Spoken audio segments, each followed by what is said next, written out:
Вы слухаеце падкасты «Свабоды». Гутаркі з Янам. Аўтарскі падкаст Яна Максімюка.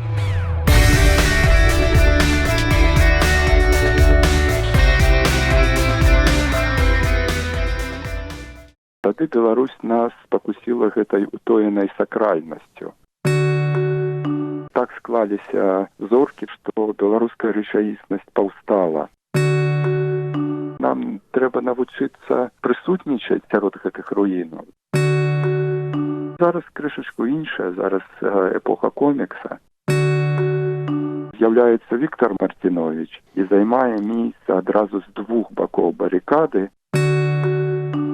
Сёння ў нас у гасцях Ігор Бабкоў, паэт, празаік, перакладчык, філозаф, куратар кніжнай серыі «Галерэя Б». Фармальнай нагодай для сённяшняй нашай гутаркі стаў выхад напрыканцы мінулага году вугорскага перакладу кнігі эсэ Ігара «Каралеўства Беларусь». Пра тое, што гэтае выданне рыхтуецца, я ведаў ужо некалькі гадоў таму, бо пра гэта сказаў мне вугорскі паляніст Лаяш Палфалві, з якім я пазнаёміўся на Беласточыне і які тады быў прачытаў ужо твае эсэ ў маім перакладзе на польскую мову. Пераклад выйшаў у Вроцлаве ў 2008 годзе. І аднойчы Лаяш прызнаўся мне, што лічыць гэтую кнігу геніяльнай і добра было б яе перакласці на вугорскую мову. Я разумею, эсэ пісаліся цягам 90-х гадоў, а кніжка выйшла ў 2005 годзе. То бок, тады яшчэ яна для цябе, тое, што ты пісаў, было актуальнае ў 2005 годзе, калі ты выдаваў гэта кніжкай у калекцыі «Галерэя Б». А вось цяпер, 13-14 гадоў пасля выхаду кніжкі, яна ўсё яшчэ актуальная для цябе? Не ведаю, як з актуальнасцю, але яна все яшчэ дзіўная і абсалютна нефарматная. Я раз-пораз, як бы раз на 2-3 гады перачытываю і пераглядаю гэтую кнігу, звычайна пасля таго, як сустракаю нейкі водгук на яе, і абнаруживаю абсалютна новыя нейкія сэнсы і новыя кантэксты. Я бы сказаў такім чынам, што, па-першае, ясная метафора в цэнтры ў назве, то есть руны, руіны, пошукі каралевства. То есть гэта дакладна тое, што спакусіла нашае пакаленне, то есть напрыканцы 80-х, і гэта застаецца, безумоўна. Калісьці Бенедыкт Андерсон сфармуляваў думку, што нацыянальныя праекты в сучасных грамадствах бяруць на сябе эмоцыі, якія звычайна размяшчаюцца в рэлігіі. І цяпер я разумею, што гэтага зусім не варта баяцца і нават саромецца. Тады Беларусь нас сапраўды спакусіла гэтай утоенай сакральнасцю. То есть, з аднаго боку, такая убогая каланізаваная рэальнасць, а з другого боку, гэты патэнцыял. І ідэя каралеўства Беларусь, гэта ясна не ідэя палітычнага праекта, то есть вяртання да, каралевства, а гэта ідэя радыкальнага пашырэння рамкі нашего мыслення і нашего уяўлення. То есть, не просто нацыянальны праект, а і пошукі суб'ектнасці, і культурныя войны за сваё, і в самых таких радыкальных версіях пошукі такой метафізічнай, а можа быць нават трансцэндэнтнай рамкі для беларускага кантэкста. Я думаю, што гэта застаецца, прынамсі для майго пакалення. Ясна, што ўжо наступнікі крышачку пасмеиваліся і пацвільвалі, то есть таго, што ім здавалася такім наіўным романтызмам тутэйшых пакалення. Але, я бы сказаў, што у самім апазнаванні гэтага як наіўнасць было штосьці наіўнае. То есть якраз цяпер, пасля таго, як прайшло 3-4 эпохі, мы дакладна разумеем, што без метафізічнай і трансцэндэнтнай рамкі не толькі беларускі кантэкст, а любы нацыянальны кантэкст, ён бессэнсоўны, то есть застаецца проста штодзённасць, якая не мае ніякага сэнсу.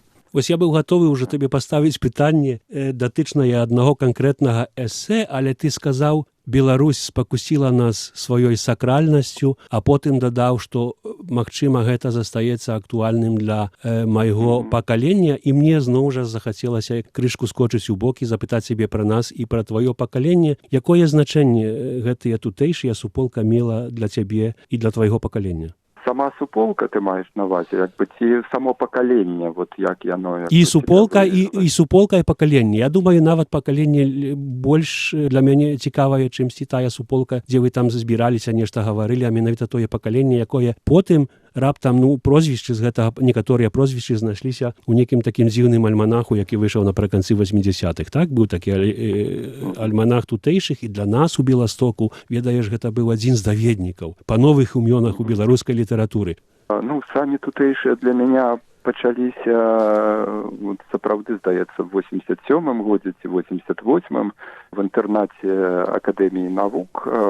Тады я быў хутчэй часткай Бабілона, такого вельмі амбітнага згуртавання перакладчыкаў. І бабілонцы ведалі, што я пішу вершы. Яны, калі я прыйшоў у госці да Жлудкі, ён сказаў, што якраз в суседнім пакойчыку зараз засядаюць падпольныя беларускія паэты, ці літаратары. І мяне туды завялі і адразу прымусілі штосьці чытаць. І так я стаў часткай яшчэ і літаратуры. ЦИС важна мяне пахваліў, сказаў, што можа быць, тут трэба падправіць. Але пакаленне, конечно, значна шырэйшая з'ява і зусім іншая, чым суполка, таму што суполка вельмі хутка, неяк там фармалізавалася, скончылася, а пакаленне засталося, і я нават маю такое ўражанне, што гэта такое пакаленне радыкальнага разрыва з беларускай савецкай літаратурай. То есть хтосьці мусіў прамовіць гэтыя словы пра голава караля, таму што беларуская савецкая літаратура напрыканцы 80-х, яна все яшчэ мела там і ганарары, і дом літаратара, і всякія там поездкі там в Коктебелі, там вся гэта інфраструктура працавала, да? А тэкстаў, ідэяў, то есть а яна не спакушала ўжо. І хтосьці гэта мусіў прамовіць і абазначыць, заявіць гэты разрыў. І калі з'явіўся маніфест тутэйшых, Дубаўцоўскі напісаў Сергей Дубавец пра прыкарытную літаратуру. Ён быў крышачку, на мой погляд, глупаваты, такі занадта сацыяльна заточаны. Але все разумелі, што агульная эмоцыя выяўлена дасканала, што мы не такія, да, то есть, а якія? І в пошуках адказу на пытанне, якія, я калісьці прыдумаў нават такое вызначэнне пакалення антыкаланіяльнага мадэрна. То есть пакаленне тутэйшых — это першае пакаленне беларускіх мадэрністаў, але якія не уцякаюць як Джойс з Ірландыі, а сядзяць у Дубліне і пішуць свае тэксты па-гельску. То есть пакаленне, якое упёрлася і сказала, што нягледзячы на тое, што рэальнасць скукожылася зусім в нешта вузкае, страшнае, такое, скажем, амаль непрысутнае, да? Тым не менш мы застаемся і мы памрэм в гэтых прасторах, да? То есть разам са сваімі тэкстамі. А як вы адчувалі менавіта, пішучы у 90-х гадах і ўжо спрабуючы, публікуючы ўжо па-за, афіцыйнымі структурамі, па-за афіцыйнымі выдавецтвамі, быў нейкі такі энтузіязм, што створыце нешта новае і перавернеце гэтую літаратуру беларускую уверх нагамі? Энтузіазма якраз і жадання было надзвычай многа, але парадокс сітуацыі палягаў на тым, што в самі 90-е кніжак амаль не пісалі. Памятаеш твой жарт, калі ты сказаў, што всю новую беларускую літаратуру можна прачытаць за 2 вечара, ў першы глобуса, а ў другі ўсіх астатніх. Так, это правда. І гэта сапраўды так было, таму што галоўным было, хутчэй пражыць гэтую эпоху, засноўваць жанры і дыскурсы, выданні, катаваць ідэі, адваяваць сваё месца сярод гэтай багны гістарычнага часу. То есть атрымаць рэчаіснасць. Калі браць гэтую метафору, памятаеш, з Алісы пра чэшырскага ката і беларускую літаратуру, якая раз-пораз губляе рэчаіснасць, застаецца толькі усмешкай, так задачай 90-х было намыць рэальнасць, рэчаіснасць. Ну і гэта атрымалася. Да всеагульнага здзіўлення беларуская рэчаіснасць паўстала і зусім не збіраецца знікаць. Не такая, як мы чакалі, канешне, крываватая, але цалкам як бы беларуская і цалкам рэальная. І таму вот у мяне апошнім часам такая ідэя, што тое, што мы можам назваць правдзівай літаратурай 90-х, літаратурай пакалення тутэйшых, з'яўляецца храналагічна пазней. То есть яна пачынае выходзіць, акрамя Глобуса, які там пісаў як бы вельмі многа, хутка і цяпер як бы многа піша. То есть яна пачынае выходзіць ад нулевых. Толькі, можа быць, і толькі за апошнія 5-7 год пакаленне, якое тады буяла і гадавала дыскурсы, пачынае задаваць пытанне, чым гэта все было. То есть, як быццам бы жыццё ўжо показала свой там правы і левы бок, стала такім велізарным куфэркам, там, смамінаў, сноў, паразаў, узвышэнняў. І цяпер, нарэшце, можна расказваць пра гэта гісторыі. То есть, як быццам бы цяпер мы маем права пра гэта расказваць гісторыі, таму што мы амаль пражылі гэтае жыццё. Вы слухаеце перадачу гутаркі з Янам. Сённяшні госць перадачы Ігар Бабкоў. Мы гутараем з Ігарам пра некаторыя ідэі з ягонай кнігі эсэ «Каралеўства Беларусь». Наколькі гэтыя ідэі актуальныя сёння, 20 гадоў пасля таго, як яны былі агучаныя. Ты згадаў пра гэтага чэшырскага ката, так, пра метафору, якую ты ўжыў у першым сваім эсэ «За небакраем Еўропы», якую адкрывае якраз гэтае каралеўства Беларусь. Дык ты думаеш, што вось гэтая літаратура твайго пакалення, яна прыляпіла тую усмешку да ката, і вы схапілі рэчаіснасць за хвост, як гэта назваць? Можа быць, было бы крыху нахабна казаць, што мы прыляпілі, да?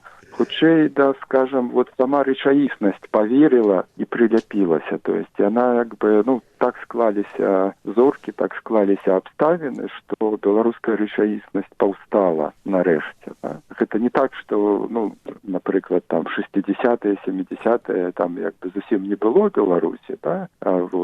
Канешне, это глупо так сцвярджаць. Яна была, і літаратура таксама працавала, но беларуская савецкая літаратура, яна адарвалася ад гэтай рэчаіснасці. То есть яна была такая імітацыйна-рытуальная, да? То есть яна настолькі аўтаматызавалася, што не заўважала, што адбываецца з беларускай рэальнасцю. А 90-е гэта часы, калі не заўважаць, што адбываецца з беларускай рэальнасцю, было немагчыма. Яна цябе брала за жабры, як бы, і як бы хронікі выжывання, там, працы з гэтай рэальнасцю, і палітычныя, і культурныя, то есть все гэта як бы фантастычна прыгожы тэкст, які мусіць яшчэ быць напісаны. І, магчыма, і змрочны тэкст. Я прыгадваю, зараз не прыгану, якое гэта канкрэтнае эсэ было, дзе ты напісаў, гэта, відаць, было зараз пад уплывам гэтага рэферэндуму пра мову і пра сімвал, і калі ты напісаў, што беларускі народ памёр, так? Такая змрочная нота, яна тады, як бы, скажем, рэфлектавалася табою вельмі эмацыянальна. Сёння ты напісаў бы такі сказ?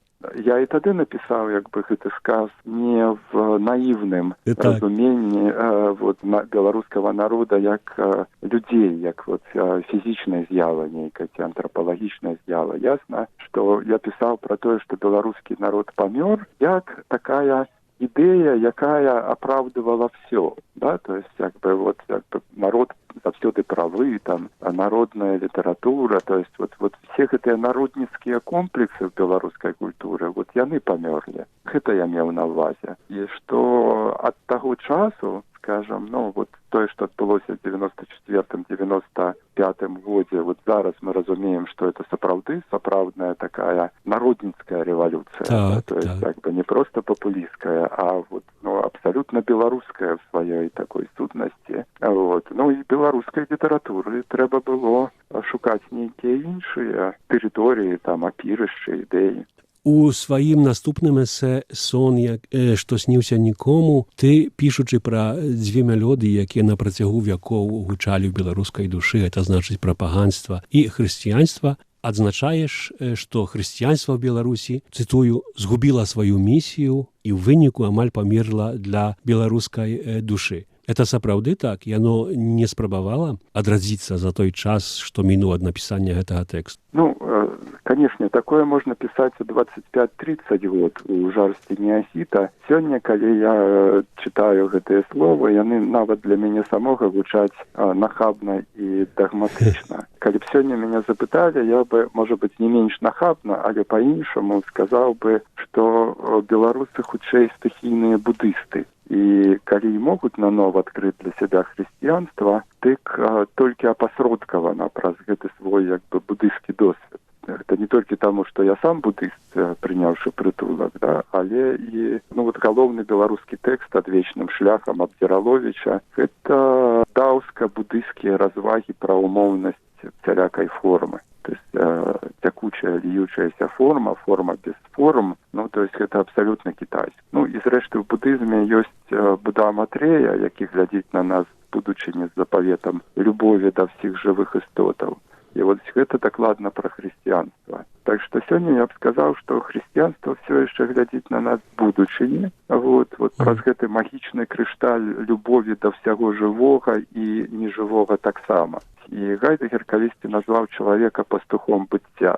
То есть, можа быць, якраз і задача чалавецтва, чалавека — гэта клопат даглядання за жывым і нежывым светам. То есть задача, да якой чалавецтва яшчэ не дарасло. Адна са скразных метафараў у тваёй кнізе — гэта руіны, як самадастатковая тваё акрэсленне культурная спадчына Беларусі, якую для Беларусі пакідалі вякамі цывілізацыйныя сутыкненні захаду з усходам. Тады, калі я чытаў упершыню гэтую кніжку, гэты эсэ, мне падалося, што у гэтай метафары была і вялікая доля, так сказаць, эпатажу, скіраванага ў бок адраджэнскай плыні беларускай культуры і літаратуры, якая тады пачала можа не дамінаваць, але выразна абазначылася пад канец 80-х і на пачатку 90-х. А вось Ігар Бабкоў піша, што шлях да пазнання беларускай сутнасці вядзе насамрэч у руіны. Руінаў нельга адрадзіць, іх можна толькі, так мне здаецца, закансерваваць або паспрабаваць, як ты вытлумачыць. Наколькі гэтая метафара адэкватная ў сённяшняй беларускай рэчаіснасці, калі ўжо мінула гадоў 20, а то і болей ад часу напісання таго эсэ? Няўжо не ўдалося нічога такога жывога збудаваць на гэтых руінах, ці нечага жывога адрадзіць? Ці мы надалей блукаем сярод культурных руінаў у Беларусі? Тут таксама важно адрозніваць такія тонкія нюансы. То есть моя ідэя была не ў тым, што адраджэнне вядзе да руінаў. Зусім не. Хутчэй, адраджэнне мае руіны ў якасці перадумовы і імкнецца заплюшчыць вочы на гэтую рэальнасць. То есть пераносячы ўвагу выключна на такі як бы утапічны краявід адроджанай будучыні. І моя ідэя была, што нам трэба навучыцца прысутнічаць сярод гэтых руінаў, да?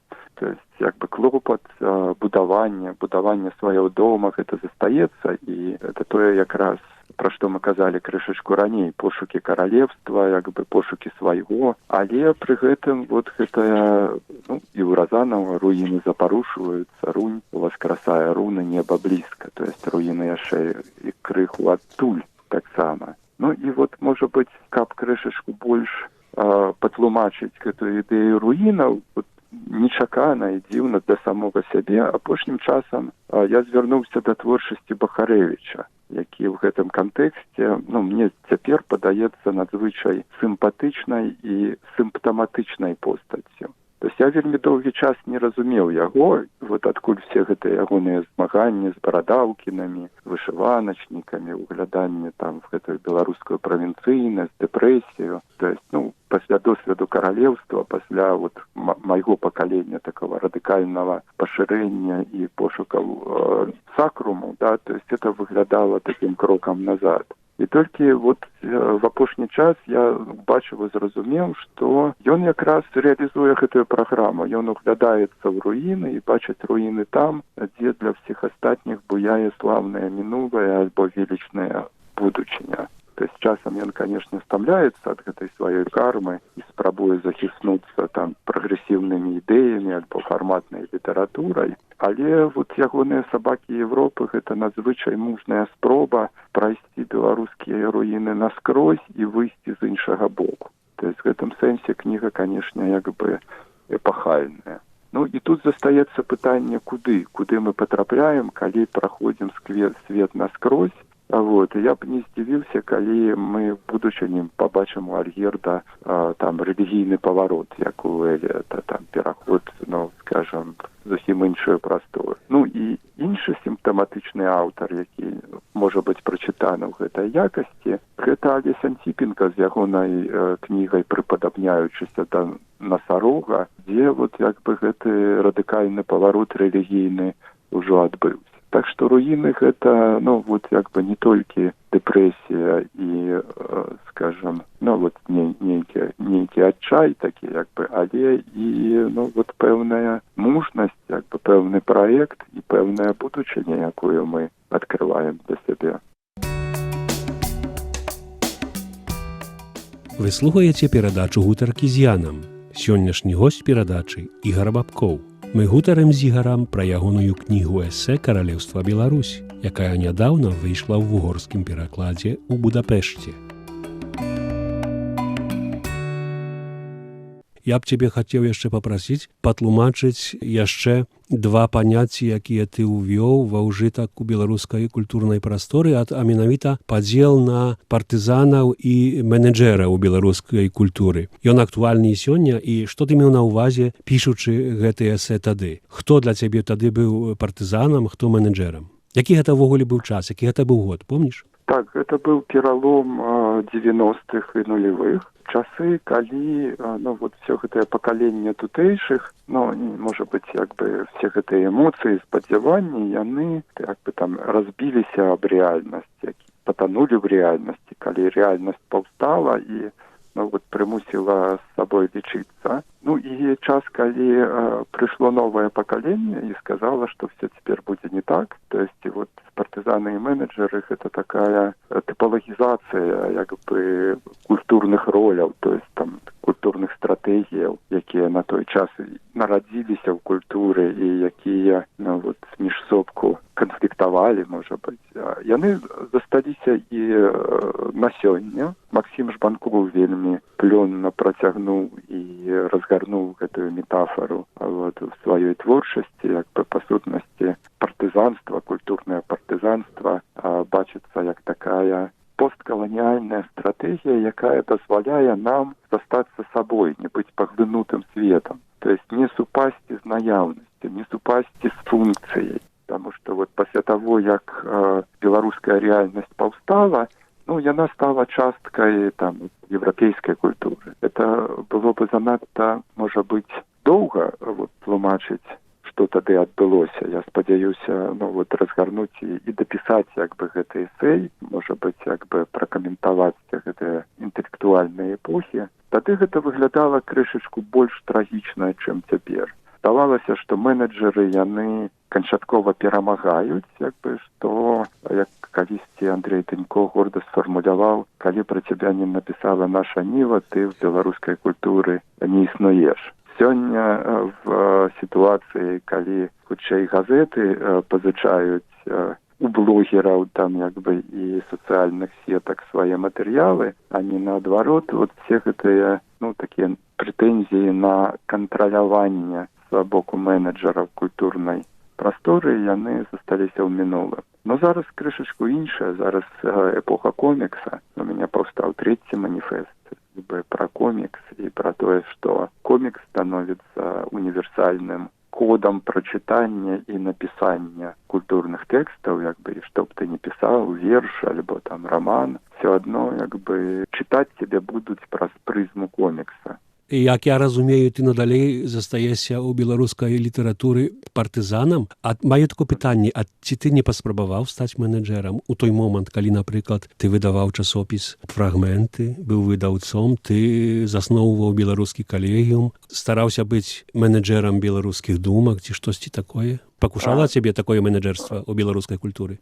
Ну, я бы сказал, что, конечно, как бы хочется быть хорошим, да, заўсёды. Але насамрэч партызаны і менеджеры, гэтыя две пазіцыі, гэта не тое, што разведзена, ну, вот, па розных людзях. Это тое, што ў нас саміх унутры знаходзіцца. То есть так альбо інакш, знаходзячы сябе в культуры, мы, ну, сябе абнаружваем і партызанамі, і менеджерамі.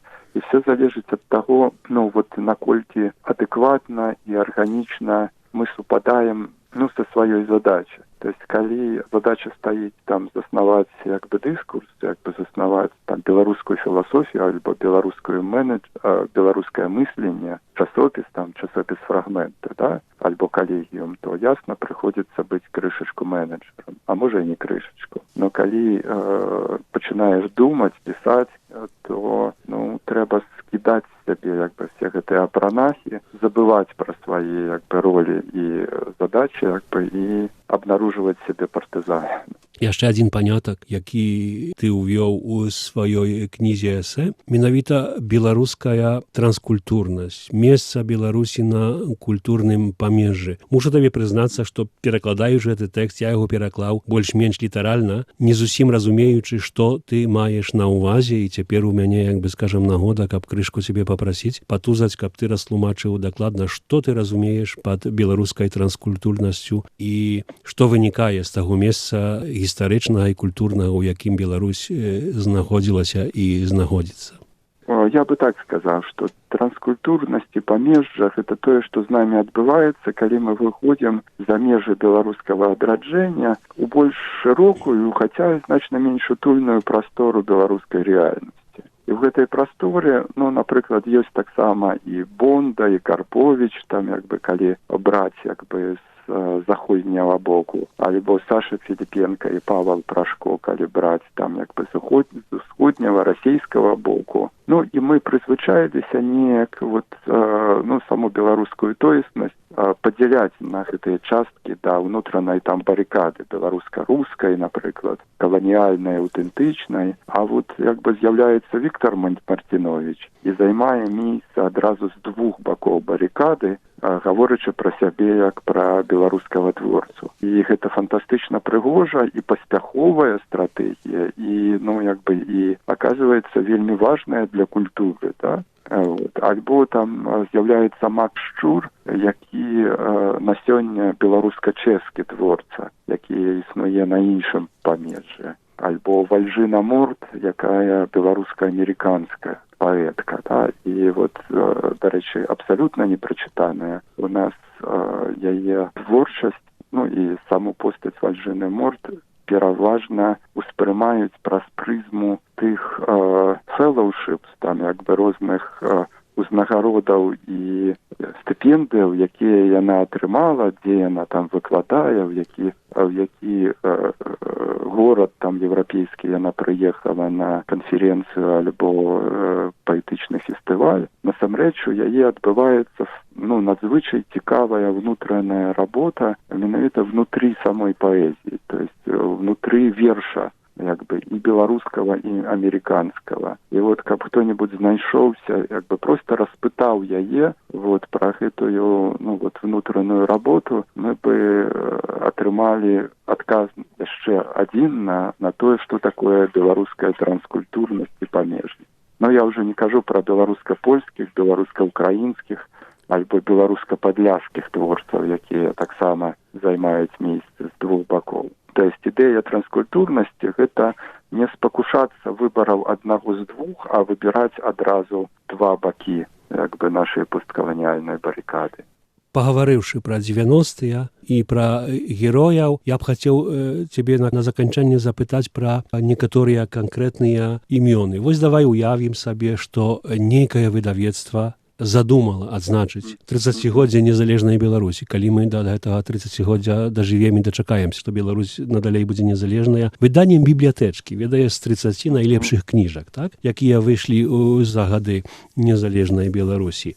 То якія загалоўкі ты прапанаваў бы у гэтую бібліятэчку? Насамрэч, такая работа ўжо была зробленая. Калісьці ў выдавецтве Логінаў Валентина Кудовіч склаў серыю «Я кнігу маю», дзе з кожнага аўтара, выбраў па кніжцы. Я не памятаю, поўны спіс Валентина, але для мяне таксама ёсць свае, не найлепшыя, канешне, а проста выбраныя аўтары, з якіх я бы абазначыў гэтую новую беларускую літаратуру, якая пачалася в посткамуністычную эру, да? Калі ласка. Можа быць, я бы пачаў з двух аўтараў. а можа нават з 3, Валентина Кудовіч, Святлана Алексіевич, можа з 2, да, яны для мяне такія вароты ў новую літаратуру, гэта, самае такое старэйшае пакаленне як бы 70-х, надзвычай важнае. І адзін і другая, па сутнасці, па свайму тыпу мыслення эсеісты і працуюць з рэальнасцю, як бы спрабуючы гэтую рэальнасць аналізаваць, апазнаваць, як бы думаць. Далей для меня полацкая троица, там Владимир Орлов, Вінцэсь Мудровы, Олег Минкин. Таксама легендарныя пачынальнікі ўжо, калі Акудовіч, Алексіевич открываюць літаратуру, то гэтыя 3 засноўваюць тэрыторыі. Можа быць, яшчэ хтосьці да іх можа далучыцца, можа Леонид Голубович, я не ўпэўнены, но недзе там і Голубович, і Чобат, і Сергей Рублевскі, яны крыху больш як бы да нашага пакалення. Далей тутэйшыя, ясна, што Глобус і Сыс, гэтая пазіцыя, гэта двубой паэтычны, які быў тады і які, можа быць, застаўся. Калі браць празаікаў, то, напрыклад, калі б я самога сябе як бы выбіраў, што крыху безгустоўна выглядае, але ты мне... Не густоўна. Мне трэба было пачаць гэтае пытанне ад таго, што я тваю кніжку «Каралеўства Беларусь» паставіў быў на самы верх гэтага спісу, а да таго яшчэ, скажам, магчыма, нейкія вершы уключыў. Але це, скажам, гэты мой промах, так што ты выбірай сябе самога і няма чаго бянтэжыцца. Мне было бы утульна з Дубаўцом і Федаренко. То есть я калі думаю пра прозу тутэйшых, то як бы 2 аўтара, в кампаніі якіх мне надзвычай утульна. Яны вельмі розныя, і мы все 3 як бы вельмі розныя, но мне здаецца, праз нас штосьці прамовілася. Ясна, наступнае пакаленне паэтаў, паэтак Тацяна Сапач і Галіна Дубянецкая. Потым Славамір Адамович, надзвычай важны у 90-х, творца, скажем, і крыху маладзейшыя, там Юрась Пацюпа, як бы той же Гумянюк, Аркуш, то есть это таксама ідзе. Фантастычна прыгожае і багатае пакаленне нашых наступнікаў. Калі браць як бы паэзію, то гэта Хаданович, Баярын, Шчур. 3 абсалютна розных персоналії, якія як бы абазначылі розныя падыходы. Там Бахаревич і Сін, можа быць, Вішнёў з ягонай такой як бы анархічна-кіслотнай прозай. Гэта тое, што задае координаты і зноў жа такі надзвычай важныя. Балахонаў як бы надзвычай цікавы. І далей уже пачынаецца столькі герояў сучасных, якіх бы я з радасцю як бы включыў у гэты спіс, што я нават як бы крыху пабойваюся, што гэта была бы нават не 30, не 10, а 100 аўтараў я бы сам для сябе назбіраў. Апошняе маё пытанне такое, каго ты ці што чытаеш сёння? Чытаеш беларускія навінкі ці не? Ці хутчэй за ўсё чытаеш аўтараў старэйшых, можа нешта перачытваеш? Я б так сказаў, што просты адказ на гэтае пытанне ўжо немагчымы. То есть на яго можна адказваць проста ў 30, як бы, альбо ў 25. Я не чытаю, каб адключыць свядомасць, каб быць захопленым кнігай. То есть мне дзеля гэтага хапае там свайго жыцця, медытацыі. А сучасная беларуская не толькі літаратура для мяне важна хутчэй як сімптом эпохі, як такі антрапалагічны дакумент, як сведчанне, што адбываецца з чалавекам, з яго свядомасцю. І таму такая парадаксальная сітуацыя, то есть кожную раніцу я пачынаю з кітайскай класікі, ці спрабую пачынаць з кітайскай класікі Тао Тэ Цзин, Чуанзы, кітайская паэзія, причем по старокитайскому як бы разбираюся со всеми гэтымі тэкстамі. Калі казаць пра тэксты, якія я перачытываю, то гэта, як бы такі внутраны залаты запас, то гэта, конечно, такія, скажем, мадэрністы еўрапейскія, міжваенныя і не толькі, да, то есть, причем не гэты канон Джойс, там як бы Кафка, Набокаў, да, улюблёнцы Бахаревича, а хутчэй альтэрнатыўны Йейтс, Гессе, Картасар, Борхес, Селінджер, то есть тыя аўтары, якія спрабавалі прорвацца за межы сваёй асобы. Прорвацца за гэтую абалонку эстэтычнага, Панедарма Гайдэгер сказаў, што эстэтычнае гэта тая прастора, у якой мастацтва хутчэй памірае. І калі вярнуцца да сучаснай літаратуры, то я бы сказаў, што гэта трэцяя частка майго чытання, і я читаю сучасную белорусскую литературу много и с радостью, практически все. Я бы сказал так, что сучасная белорусская литература для меня, надзвычай важная, як антропологичный документ, як тое, что отбывается с человеком, с его свядомостью, а не просто як эстетика, альбо як развлекательное нечто. Сённяшнім госцем перадачы гутаркі з Янам быў Ігар Бабкоў, паэт і празаік, філёзаф і культуролаг. Мы гаварылі пра некаторыя ідэі і метафары з ягонай кнігі эсэ «Каралеўства Беларусь», якая нядаўна выйшла ў угорскім перакладзе. З вамі развітваецца Ян Максімюк.